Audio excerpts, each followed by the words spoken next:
Grace, so simple, yet so powerful. It's the love of God freely given, even when we least deserve it. It is the heart of the gospel, for it is by grace you have been saved. It is not the fear of punishment or the hope of everlasting reward that leads the disciples of Christ to follow him. They behold the Savior's matchless love. Grace comes from God alone. It is not earned by works. It flows from his character, holy, just, and loving. All have sinned, and all are justified freely by his grace, full of grace and truth. Grace is central to the three angels' messages, calling people back to God's love and righteousness. Even before the cross, God's grace was active.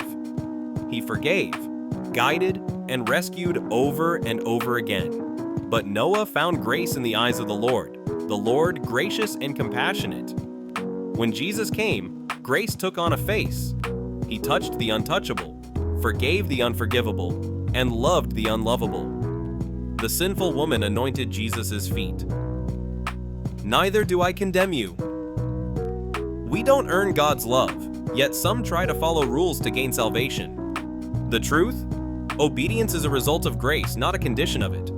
If righteousness could be gained through the law, Christ died for nothing, not by works of righteousness which we have done. The law reveals sin, but only grace can save. Obedience follows salvation. It doesn't precede it. Grace doesn't leave us where it found us. It changes our desires, renews our minds, and makes us more like Christ. If anyone is in Christ, they are a new creation. Grace teaches us to say no to ungodliness.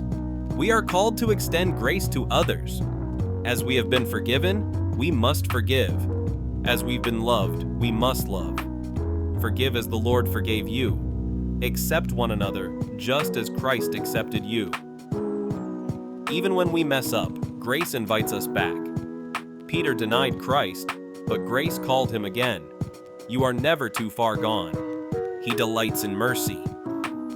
If we confess our sins, he is faithful. Jesus loves to have us come to him just as we are. No sin too deep, no shame too dark, no past too messy. Grace covers it all, because Christ gave it all. Where sin increased, grace increased all the more. Embrace God's grace today. Accept the gift, walk in freedom, live in love.